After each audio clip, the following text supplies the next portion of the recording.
يوميا نشوف أشياء عادية، لكن أحيانا قوة ملاحظتنا وتأملنا بهالأشياء العادية تخلينا نتعلم أشياء مو عادية. هذا أنا، وهني بدت القصة.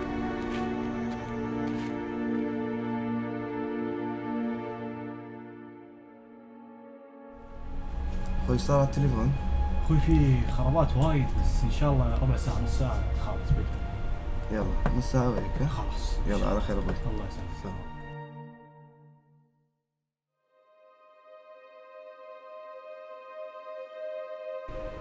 السلام عليكم. السلام. أخوي عندك أرقام؟ ايوه بس هذه؟ بس. كان صاحب المحل مميز بتركيزه.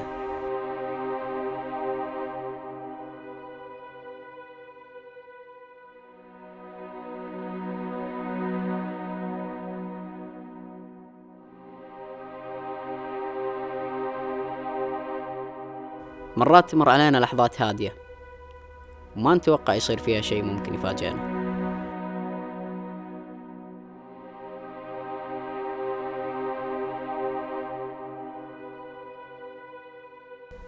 شفت هالشي بالصدفة، لكن صاحب المحل ما شاف، ومباين انه كان مشغول لدرجة انه ما حس باللي صار.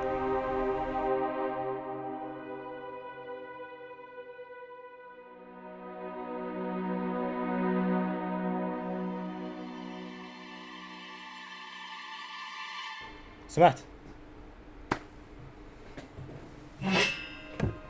طلع خليت. تعال وقف. كانت صدمة كبيرة. شلون عرف انه سرق من غير لا يشوفه؟ ليش كان واثق انه اخذ شيء؟ هالموقف خلاني ابحث وادور. شلون الواحد يقدر يقرأ افكار الناس؟ بس ما قدرت اوصل تفسير.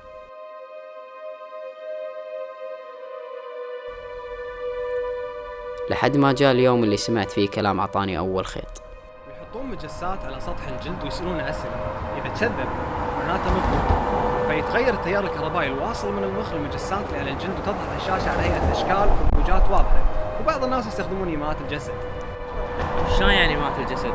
إيماءات الجسد في دراسة لألبرت مهربيان يقول فيها أن التواصل غير لفظي يمثل 93%، 55 إيماءات جسدية و38 صوت بس. فبيني وبينك هم محتاجين يعرفون كلامه عشان يوجدون إذا هو كذاب ولا لا، لأن كلامه يمثل 7% بس، فيستخدمونه عشان يتعرفون عن المجرمين والحرامية.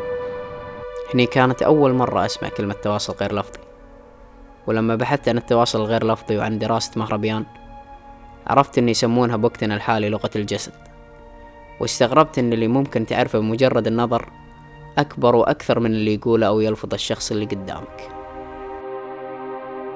وبعدها قررت أقرأ عن لغة الجسد.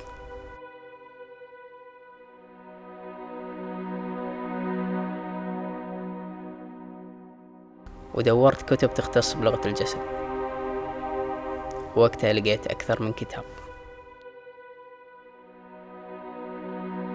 ولما كنت متعمق بقراءة الكتاب لفت انتباهي شيء.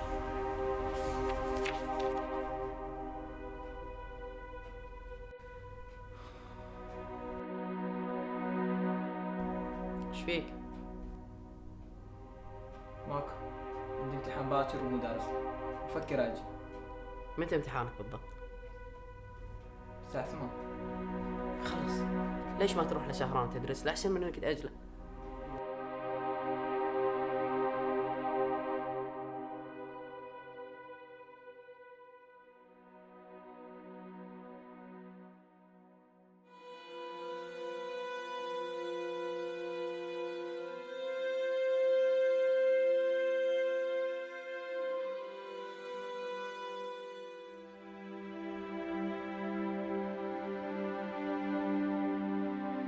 كان شيء جميل وما كنت أتوقع أبدا.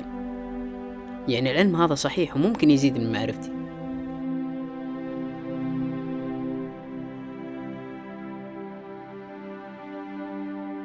كثفت الدراسة فيه وصرت أحفظ وأتعلم كل إيماء شنو تدل عليه.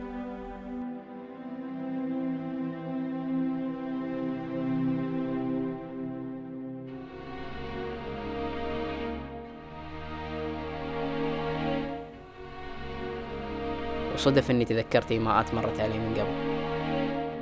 مخ المجسات اللي على الجلد وتظهر على الشاشة على هيئة أشكال وموجات واضحة، وبعض الناس يستخدمون إيماءات الجسد. يومها تغيرت نظرتي للأمور، وقمت أشوف الناس بعيون ثانية.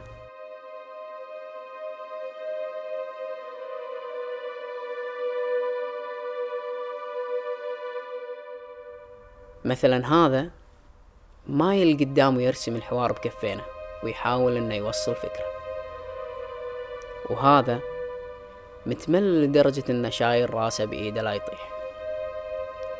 اما هذا عنده رد بس كاتمه متحفظ يقوله. صدق اني تعبت وانا ابحث، واخذ مني هالشي وقت ومجهود طويل، بس بعدها صرت خبير بجميع الإيماءات. اللي يسلم عليك كل ما ارتفعت ايده اليسار كل ما زادت محبته لك. والحين اقدر اني من خلال التواصل مع اي شخص افسر كل إيماء يسويها. بأي وقت اللي يحك راسه يمكن وهو يجاوب او يتخذ قرار، فهو مو متأكد او يغلب الشك.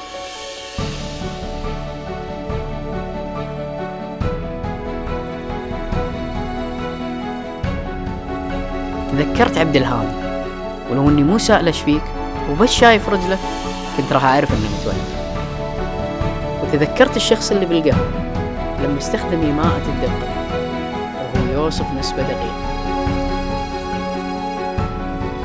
وعلى هذا الكرسي فجأة تذكرت المحل، الحرامي، صاحب المحل.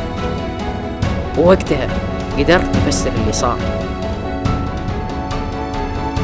كان صاحب المحل مدقق على الحرامي لما حط يدينه بجيوبه وعرف انه منعزل وما يبي يتواصل مع احد، خصوصا انه داخل المحل الجو مو برد.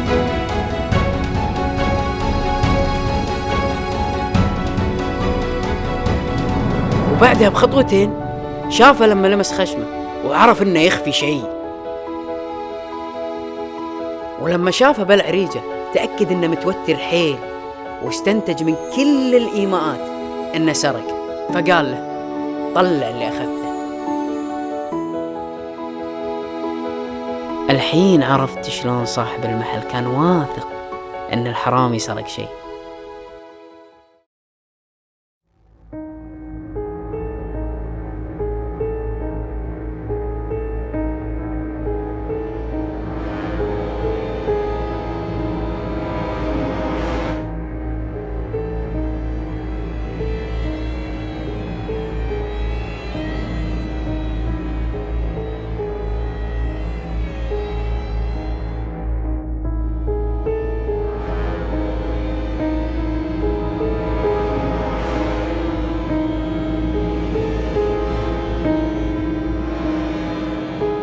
سمعت؟ طلع خيط. تعال وقف.